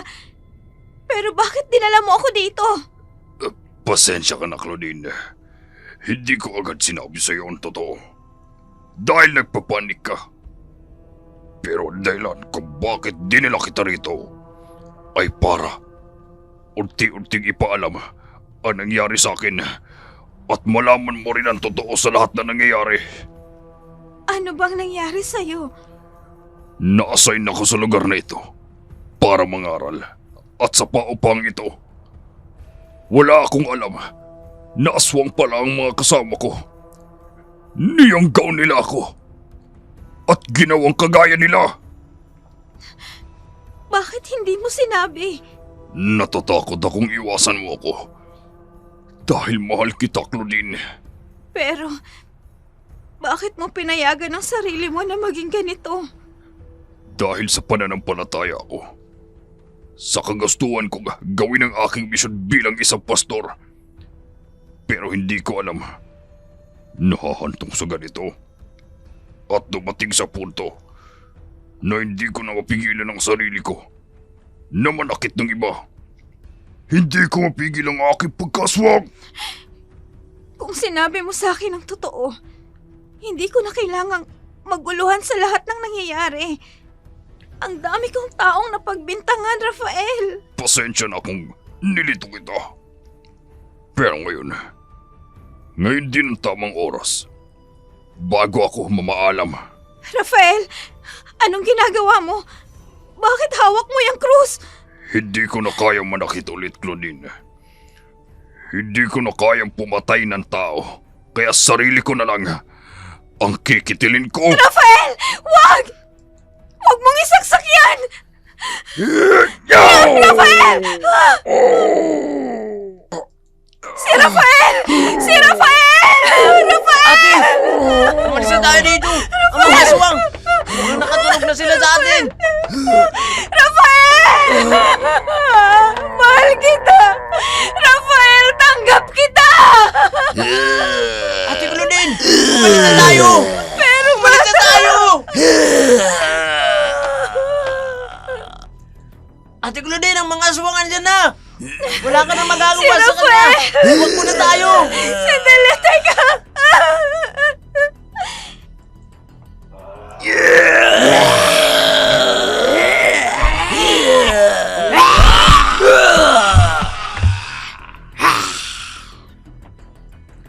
Nagkakagulo ang mga aswang kasi amoy nasusunog na bawang ang usok. May marunong na gumawa nito dito. Ate Claudine, bumalik ka naman sa wisyo. Wala ka na magagawa doon. Si Rafael! Rafael! Mahal Ate, kita, Rafael! ito ang tandaan mo. Nangyari yung kay Kuya Rafael dahil sa matindi niyang pananampalataya at pagtupad ng kanyang tungkulin na kahit mga aswang, inaralan niya.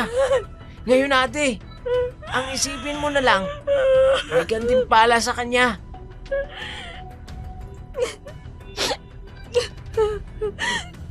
Tama ka. Tama ka nga. Tara na ate, umalis na tayo sa sunog na to. Hindi tayo pababayaan ng Diyos. Clouded! Clouded! Ate, sino yun? Tinawagan ka. Bilisan nyo! Bilisan nyo na! Habang hindi pa tinutupok ng apoy ang daraanan! Eto ang basang tela! Ilagay nyo sa katawan ninyo! Alisin Bilisan niyo! ninyo! Opo! Kilos na! Agad na sinalo ni Claudine ang inihagis na tela ni Aling Senyang. Ibinabal niya iyon sa katawan nila ni Manoy. Malaki naman ang tela kaya nagkasya ito sa kanilang dalawa.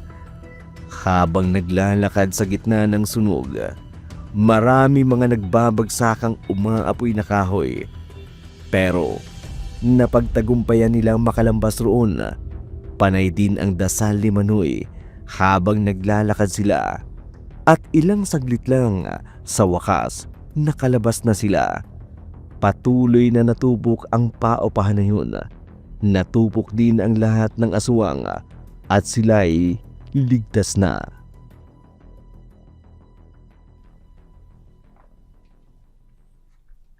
Aling Senya, bakit po iniligtas niyo kami?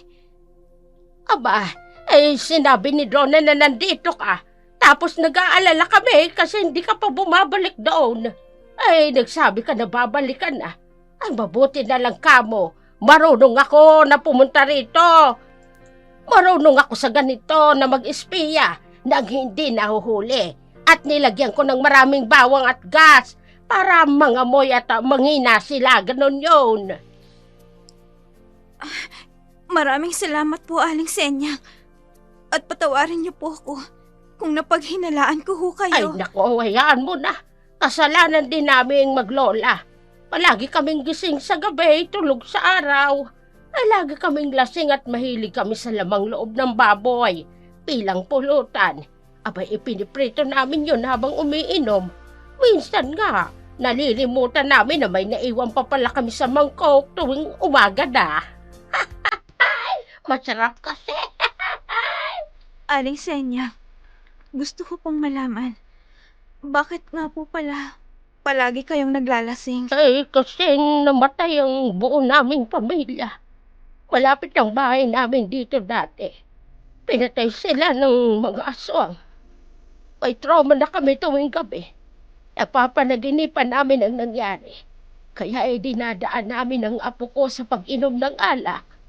Kasi kapag natutulog kami sa gabi, hindi kami makatulog. Kapag sobrang lasing na, kusa na kaming nakakatulog. Ganun po palang nangyari. At alam mo ba, Iha, nag-aaral kami ng itim na mahika para magantihan ng mga aswang. Pero walang tumatalab. Napagtanto ko rin na tama ang kaibigan mo. Dapat magtiwala na lang kami sa Panginoon. Nakita ko yung Bible na mga gamit namin at sinubukan kong magbasa. Nabuksan ang isip ko at doon ako naliwanagan sa mga sinasabi ng kaibigan mo. Napaiyak si Claudine. Hindi niya masabi na wala na si Rafael. Kaya't pilit na lamang niyang ngumiti ng mga oras na yun. Bumalik sila ng sabay-sabay sa boarding house na kasama si Manoy. Bumalik na rin sa dati ang lahat. Si Aling Senyang at Tiana. Bumalik na ang paniniwala sa Diyos. Kasama na nito si Claudine at Donna. Nagba-Bible study sila. Sa kwentong ito ni Claudine, hindi lang ito kwentong aswang. Tungkol ito sa iba't ibang uri ng tao. Pagdating sa pananampalataya, si Aling Magda ang simbolo ng mga taong hindi totoo. Ang pananampalataya at dekorasyon lamang ang relihiyon. Si Aling Senya at Tiana naman, mga taong nawala ng pananampalataya dahil sa pagsubok. Si Manoy at Donna, mga uri ng taong ginawang lakas ang paniniwala sa Diyos. Tunay nga na maraming pagsubok ang malalambasan ng isang taong tunay na may pananampalataya.